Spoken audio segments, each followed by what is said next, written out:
Hey yo, it's time to roar, get loud, let's ignite. Jeremy B in the house, we keeping it tight. Every weekday at 11, we ready to ride. Lions Talk Live, come and join the pride. Waking up early, it's that morning grind. Tune in to the show, leave the troubles behind. Jeremy B's the king, with the voice like thunder. Every word he spits, it's a lyrical wonder. Got the lions around, sharp and fierce. When we hear one pride, you can't help but feel your heart pierce. Talking all the topics, keep it real, keep it raw. With a lion's mentality, we're ready for the roar. One pride, it feels right. Jeremy B bringing the heat, morning light. Every weekday at 11, we taking flight. Lions Talk Alive, yeah, we ready to bite. One pride, hear us loud. Jeremy's in the zone, making us proud. This is a Huddle Sports Network broadcast. You can find us on Roku TV, Amazon Fire TV, Facebook, and of course YouTube. Get all your NFL news here first. Good afternoon. It is Lions Talk with Smoking Jeremy B. How you doing, brothers and sisters, and everybody out there in One Pride land? We signed an edge last night. Here I am having a relaxing day, sitting at home, and what happened? We pick up an edge for the same price that AQM walked away for. Now let's compare the stats. Al-Qadim Muhammad, 110 games, 193 tackles, 26 sacks, 58 QB hits, 36 tackles for loss. All decent numbers. Most of those sacks happened last year, and he's 31. DJ Wonnum, 86 games, 250 tackles, 30 sacks, 59 QB hits, and 32 tackles for loss.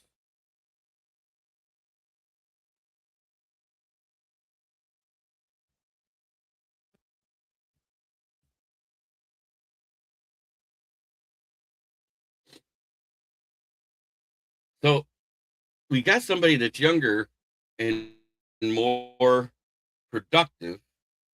He's a 6'5", 258-pound edge.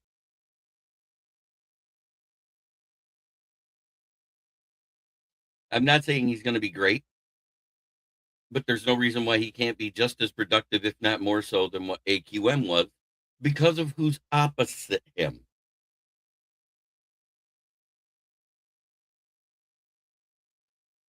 He was drafted in 2020 by the Vikings. I say that because that means he's 28 years old. He's 3 years younger than AQM.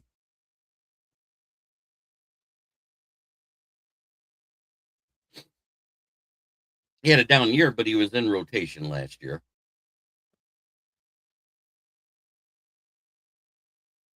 And he's a better run defender.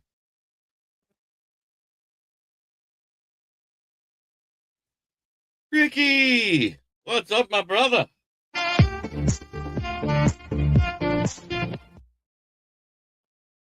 So yes, that's it. That's the breakdown in a nutshell. He's played 3 or 4 less years and has 4 more sacks than AQM in his career. 11.5% win rate on the sacks versus snaps.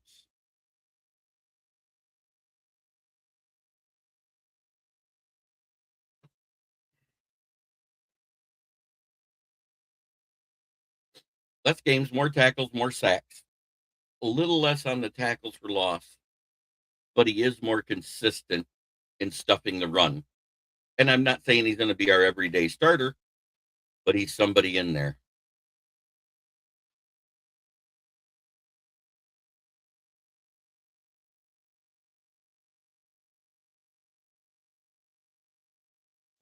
And we got him for the exact same price as AQM at a younger veteran price. But that's with incentives. I believe, if I remember right, AQM got $6 million guaranteed, or with most of it guaranteed. This is $6 million with incentives. So he's not actually making $6 million this year.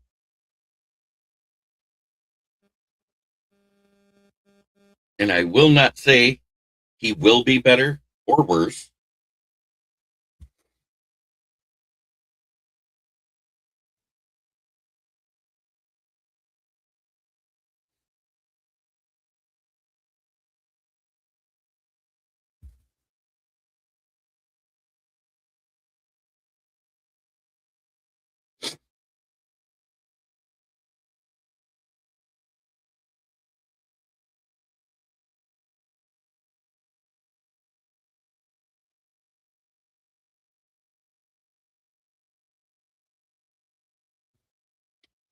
But here I am, live, loud, and proud, right here.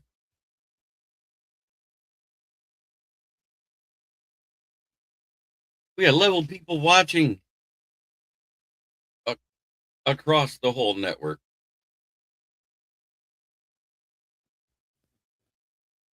And I hope you all had a very happy St. Patty's Day. But DJ Wonnum, I'm not saying he's going to be the best thing since sliced bread. I'm not saying he's going to be the worst thing. He's 6'5", he's 258, very long arms, and he's more productive in 4 less years in the NFL than AQM. If we got 11 sacks out of AQM, why can't we get more out of DJ Wonnum? Because we still have that same Casey Rogers as the defensive line coach.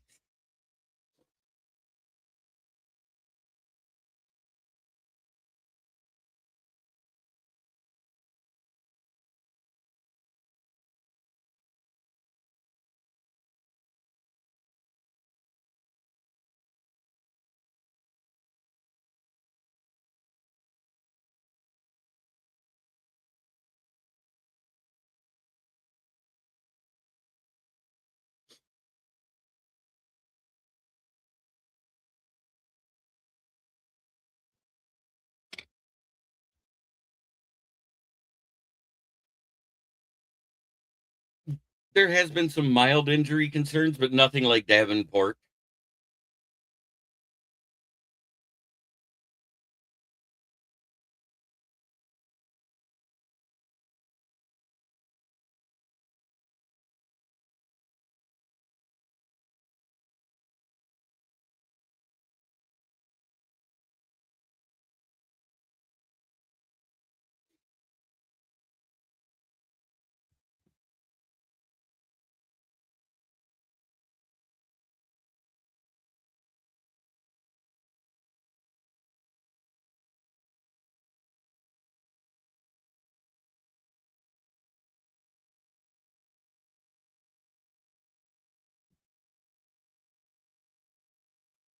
You know, why does everybody bring up Davenport when that's not the comparison I'm making? I don't understand that. AQM had major injuries in his career, which is why he had more games and less of everything. He just didn't get hurt while here. Not everybody's Davenport. Quit bringing him up. He's gone. God, it, it's like people want to say names just to piss people off in our fan base. If you don't like the guy, quit bringing him up. He's gone. God, it's just annoying when the fan base does this. And I don't care if it's a friend, I don't care if it's a brother, I don't care if it's a family member. Everybody's always got one guy. Well, hopefully he's better than this guy after they're off the team. Fuck it. Why do I do a show then? If you guys want to run and just compare him to the worst guy that we ever had on our roster right off the rip, go ahead.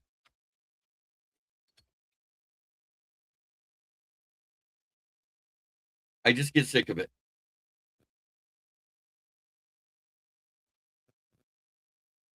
It doesn't do any of us any good to have that mentality every time we sign somebody.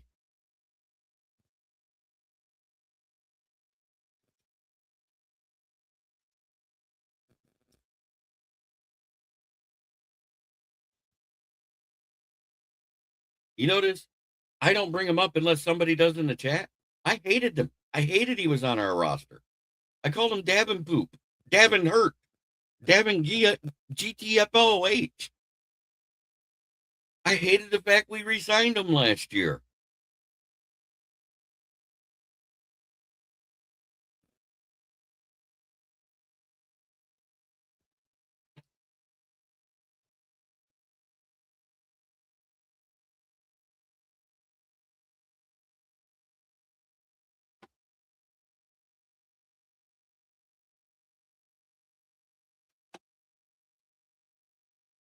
I think we're still drafting an edge as well, Broski. He will be rotational. I'm just saying, in his career, in less games, he's been more productive than AQM had been in his entire career.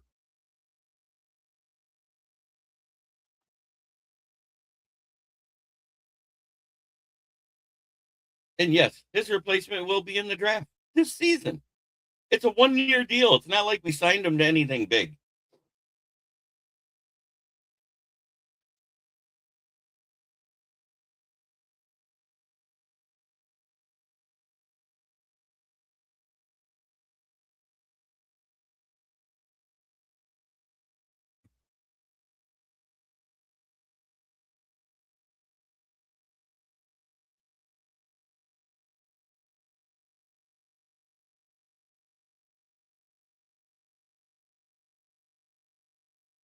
I think Hoffman's going to be more used to back up Hutchinson. I think we're going to draft somebody else. We didn't get to see Hassanin all last year. I just hate comparing somebody to the worst team we've ever signed in our career.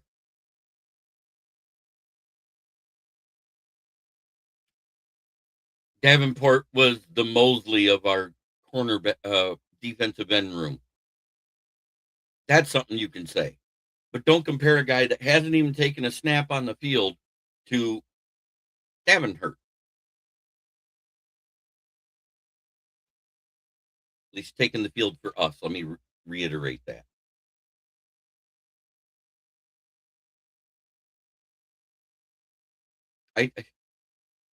Nobody wants to give anybody a chance anymore. Automatically, oh, hopefully he's better than this guy. Jesus.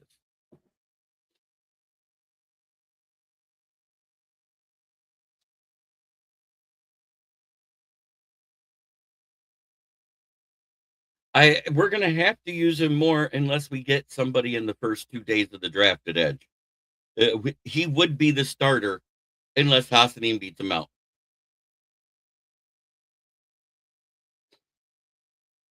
Yeah, he's a beast.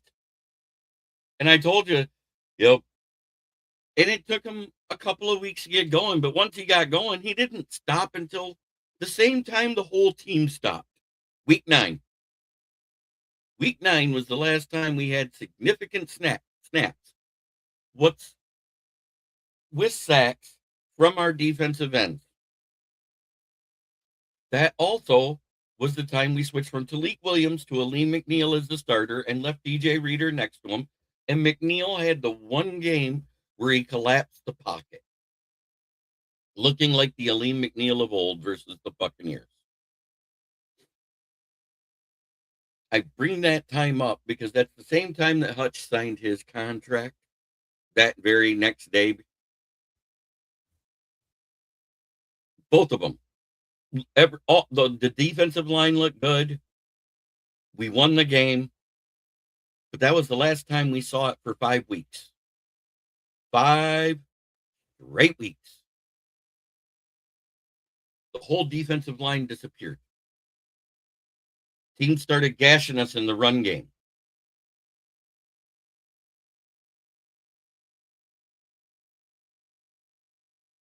Then our secondary started dropping like flies after that. Kirby went out the game before. Then right either Thanksgiving Day or the following week, Branch goes out.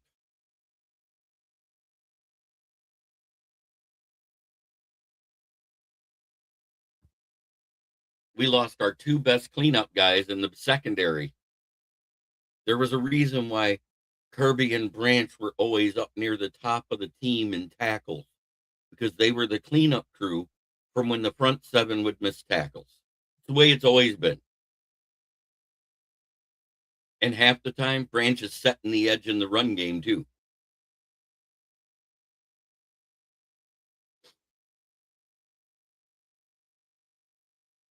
So you have pressures but no sacks. And the pressure comes after 4 seconds during that stretch when it started to get bad. Why? Nobody's taking a double team or collapsing the pocket from in the interior, which helps the defensive ends get into one-on-one situations. 2, the secondary is out on an island and we're missing our 2 big center fielders. Everybody did okay, but none of them are Joseph or Branch. 3, our O-line was dog shit. Defense gets gassed. Yet we still managed to win 9 games. Same amount of wins as the Minnesota Vikings, who were ahead of us at 3. Same amount of wins as the Packers, because a tie is a tie. It doesn't count as a win. It doesn't count as a loss. It counts as a half, period.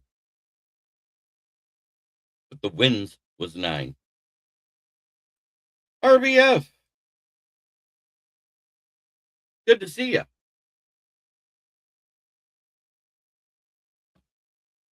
It's time to have a discussion that most Lions fans don't want to have. 2023 and 2024 was mostly due to the regression of the other 3 teams in our division than it was because we were that fucking good. We won the division twice, and we probably shouldn't have. Like 2024 was our best shot out of all of it, but it was ahead of schedule.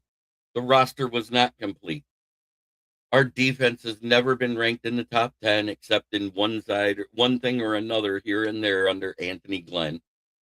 Never, ever has he developed a cornerback to be a Pro Bowl caliber cornerback, even though he was one.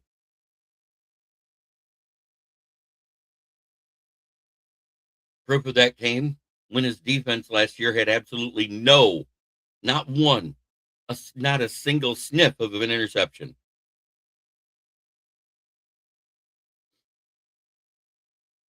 AG's overrated. Great player mentality guy, not an X's and O's guy. I hear you, RBF. So what happens when you win the division twice and you make it all the way to the NFC Championship game the first time, and then you go out with the first round exit in the divisional round? Delusion. We're a good team. We're not great. We had holes. We saw it all year. We filled a lot of them. And Kirby Joseph is working out and looking good. I think he's going to be back for off-season training camp and the whole 9 yards. Terrion Arnold is working out at the facility with the rehab people too. So I think he's going to be fine. That's why you haven't seen us go big names in the cornerback room, big names anywhere else in the safety room, because Branch got hurt at either Thanksgiving or the week after. Which was it? I think it was Thanksgiving. So 10 months for an Achilles is the fastest anybody came back, and that was Cam Akers, a running back, somebody that cut. He had to have a shoulder repair surgery. That minor stinger that he got covering Chase when he left their game in the fourth quarter, he came back, he played through it, and eventually he landed on it again.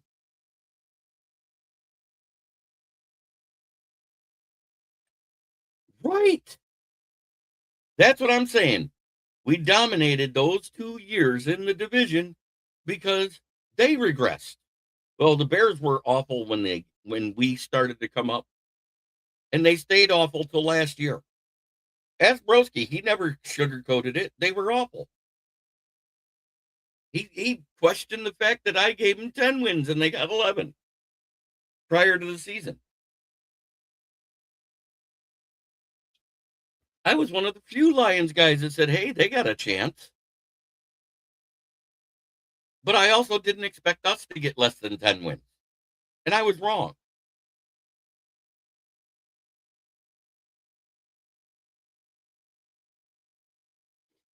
But this year, I do expect 10 wins.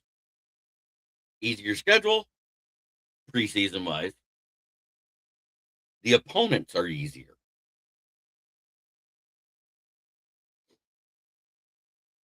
I think 3 of the 4 teams are going to go either 3-3 or 4-2 in this division. I think there's a chance there is a team that goes 0-6 this year.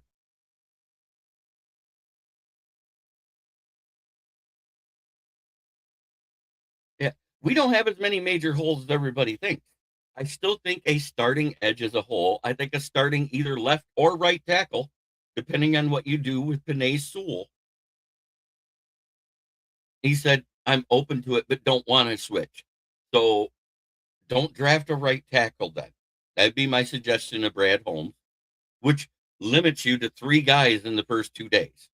If you're going first round, and I don't think we get him now because he's being mocked way earlier than 17 now, Monroe Freeling, Caden Proctor, or Drew Shelton. Those are your 3 true.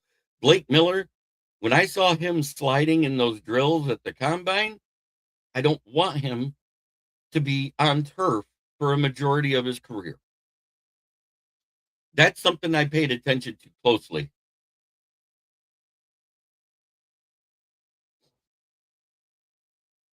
I don't think our LB room is as bad as you think because we were switching to that 4-3 hybrid defense, which means Alex Anzalone's outside.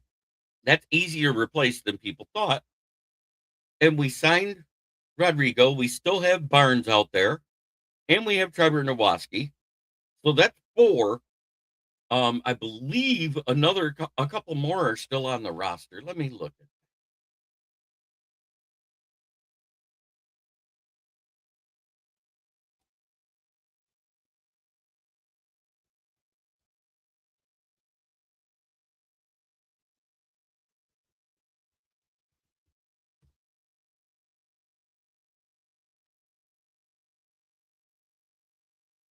I want to see who all we still have. All right, Garrett Burns, I said him. Jack Campbell, of course.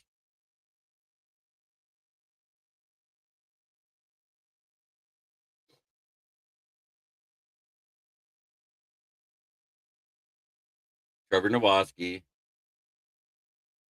Malcolm Rodriguez.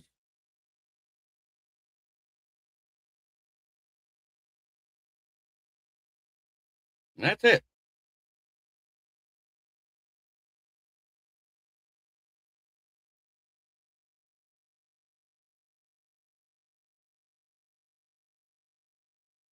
Barnes has been on the outside starting, so I'm not going to say that. He's been the Sam, though. The weak side linebacker is in this draft. There's a ton of them.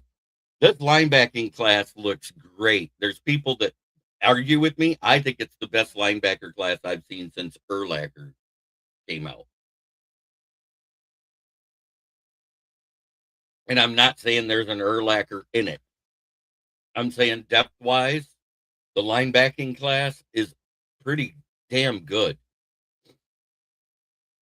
So I think that's why you haven't seen much done at the linebacker department. And Nowaski is going into his 3rd year of development with the team. So I like him. West Canton High School graduate, first team All-State, went to the GLIAC, first team All-GLIAC the year before he graduated. He was the 2nd team All-GLIAC, which is a Division II SVSU team. I saw the kid play in college because I lived right around the corner from SVSU. I loved the kid.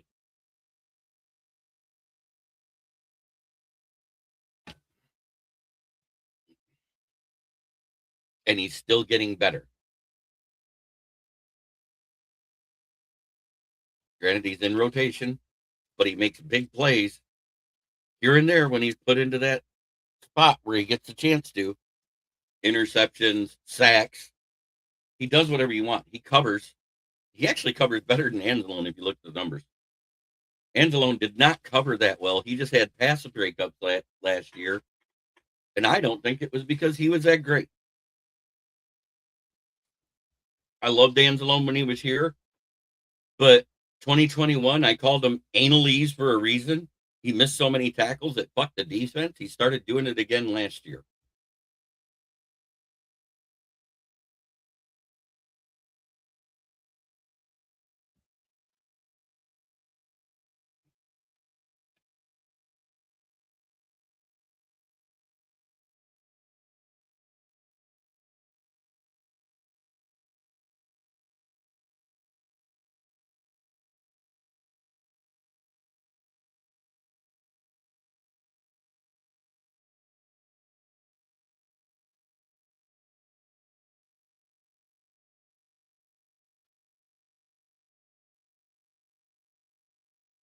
That I don't see MD in the chat at work, but I know he watches. Just know he's chat.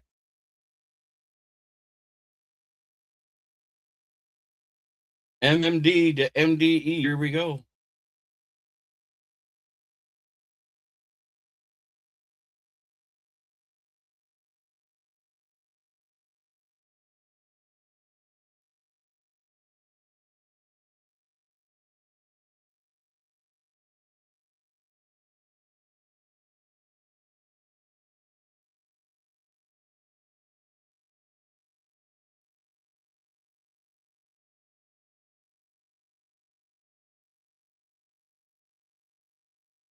But before I not think, let's go up and see who's here. God damn it.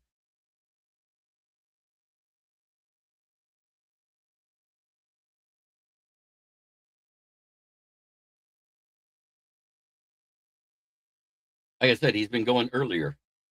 Either Caleb Lomu or Spencer Fanu has been falling lately.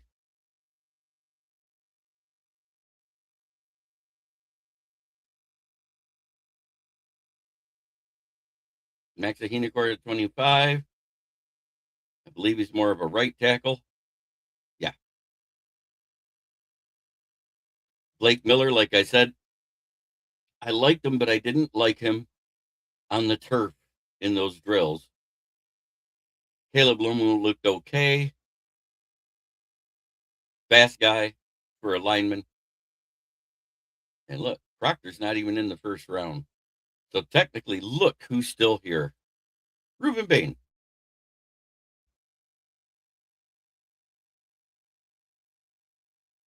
TJ Parker. Would you take the trade and move back? Or would you go ahead and grab TJ Parker right here? I'm leaving it up to you in the chat.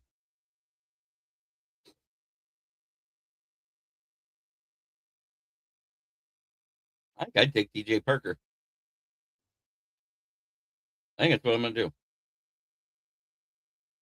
Let's look at that trade offer again. So it gives them a 3% edge or 2.3% edge in the trade. They give us 31. They give us 63 in next year's second. We give up 157, which we still have 181 in the fifth round. And they get pick 17. Screw it. I'm taking it. They went Dylan Thieneman. All right. 38 and 69. 62. No. That one was kind of interesting, but I'm giving up another. I'm not taking any of these.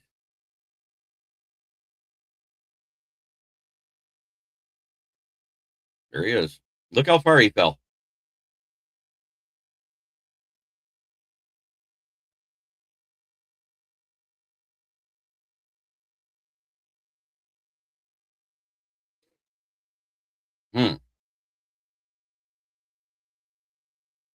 I don't like our Mason Thomas. That's for damn sure. So He didn't work out at the he did the workouts. He did not do any of the testing at the combine other than bench, which he did have an impressive 28 reps. And then there's Cassius Howell, who wasn't the fastest guy. He's basically him. He doesn't have good hand pop and doesn't displace blockers. I would go Gabe Akers here.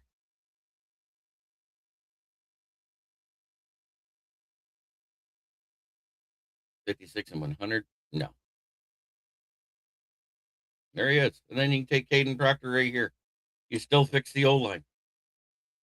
And then you still got pick 63. And this is a trade I would do. Yeah, I'm not trading with them again. I gave them enough the first time. I'm not doing. Oh, we get 95. We have 157 back and next year's third. Screw it. I got a third round pick.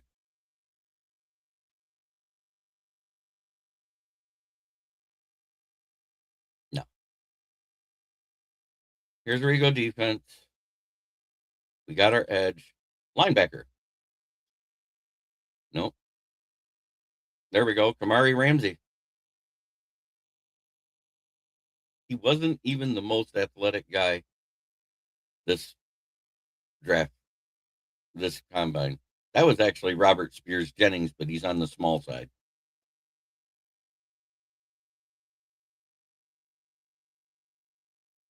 He didn't take him. I thought about it. Now, this is a guy I like. 9'7", 6'4", 195. Did real good. He's better than his teammate, Ephesians Brysock, that I talked about. I talked about him because of his name.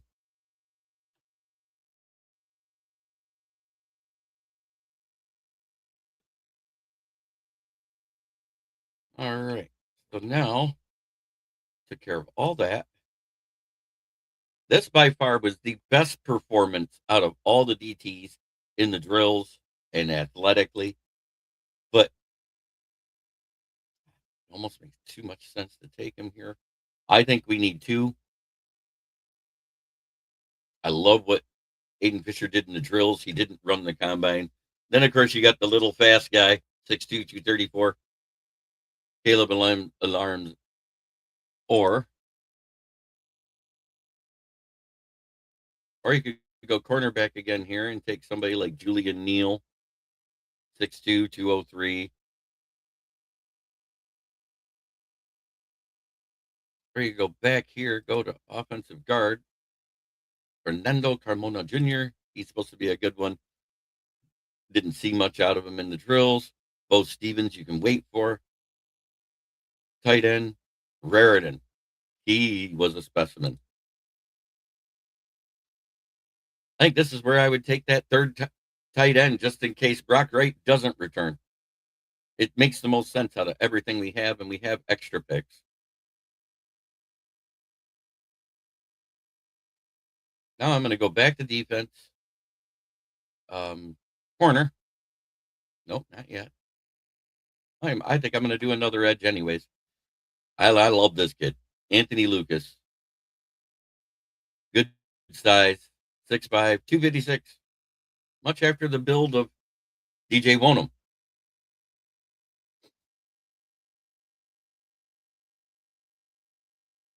Lander Barton. I'm sorry. I don't let this kid go. 6'5", 242 and has safety skills. I'm going to do one more corner. I'm going to get the teammates to let them develop because they weren't first rounders.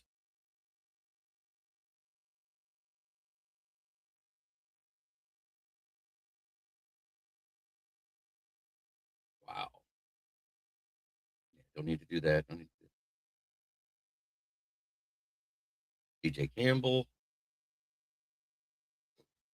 I like him. I like Logan Taylor. And I've been hearing good things about this kid out of Wyoming. He looked good in the drills, but he didn't run. And Nez Cooper didn't even do the drills. I think I'm going to go. We already got a Boston College. Let's get the Texas kid. And at 22, I take my super sleeper. He's ranked higher than Diego Pavia.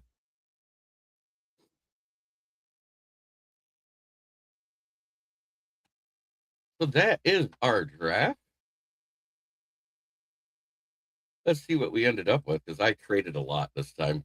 I didn't care. The guy I want was gone. He went way ahead of what I thought.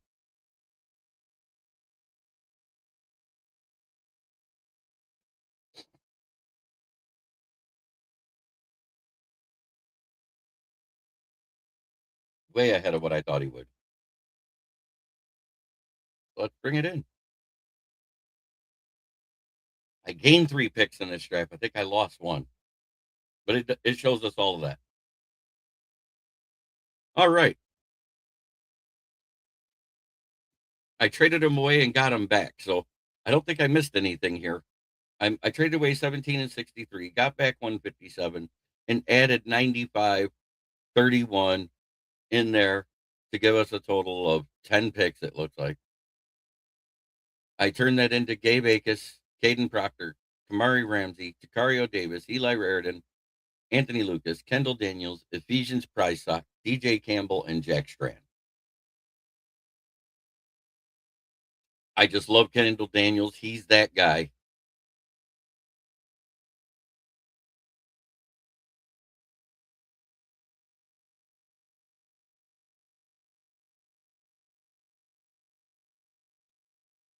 Transferred into for his 5th year at Oklahoma, because he came out of Oklahoma State. He was an Oklahoma State Cowboy.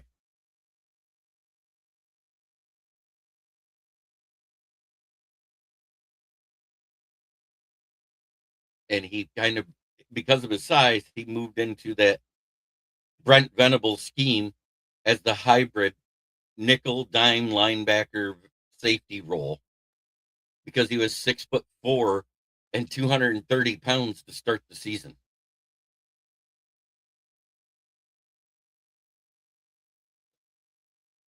So there's your outside linebacker right there. Didn't take the one earlier. I took the tight end. Yeah, okay. I think he will end up being a Will or a Sam, or keep him right in that role. Let him be that guy. But thank you for watching, everybody.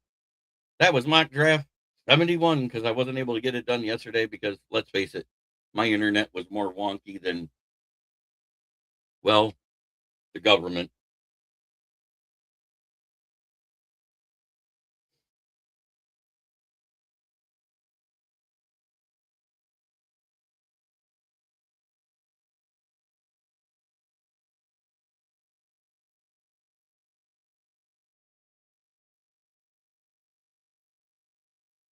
There.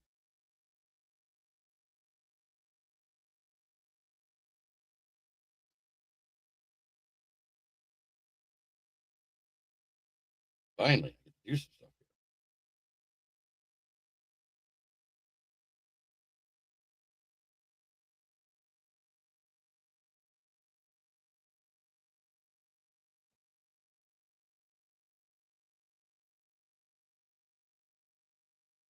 I've been waiting to be able to get the new song to you. And now my internet's working properly. I don't know what happened yesterday. It had to be due to the wind.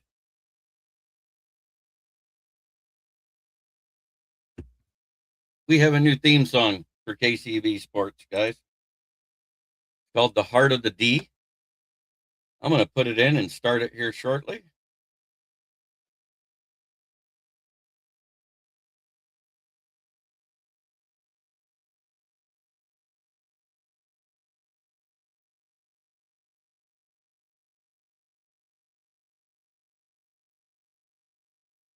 I want you guys to preview it before I get off here and tell me what you think.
KCB Sports, where Warriors play.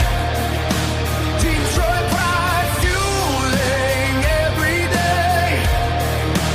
Victory roars, hear the fans unite. All sports, all the time. We ignite. From Ford Field's glory to Little Caesar's thrill. We're united in passion, it's our dream to fulfill. Cross the ice and the court, the triumph. Oh, what do you think? KCB Sports Network, where legends combine. So cheer for our teams, let the stories unfold. With grit and determination, watch the magic unfold. KCB Sports, where Warriors play. Detroit pride fueling every day. Victory roars, here's our fans unite. All sports, all the time. We ignite. So grab your gear.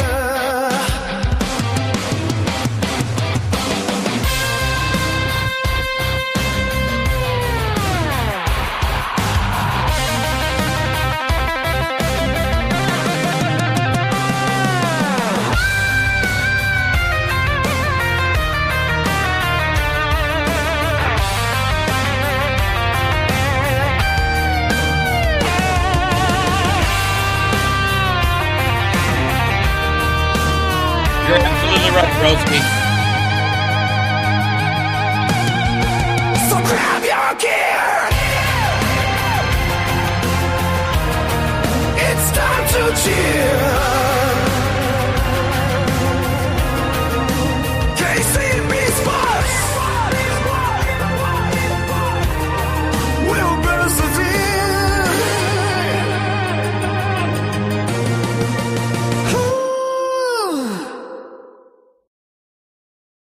I think that's the intro. What do you think there, Broski? I see you make this the intro. Love it, brother. Yeah, I think you're right.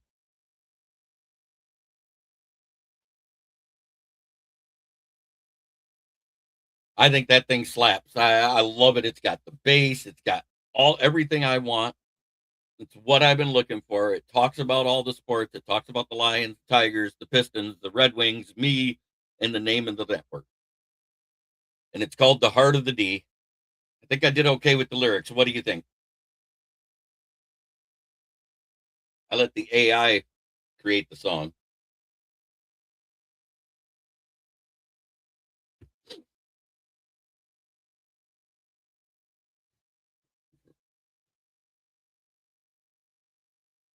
I don't have a music studio, so I can't do all that, but I do pretty good writing.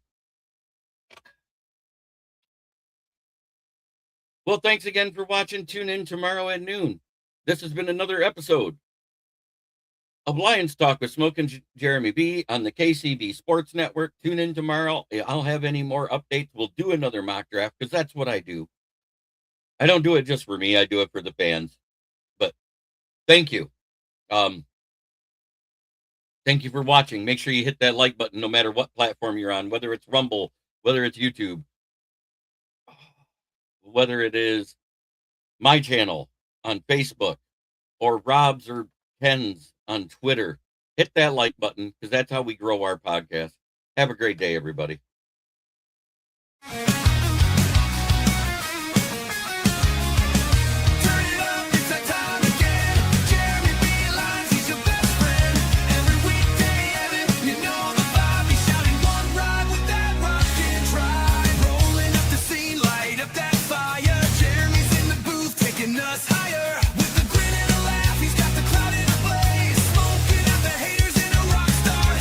Stories that inspire and riffs that will ignite.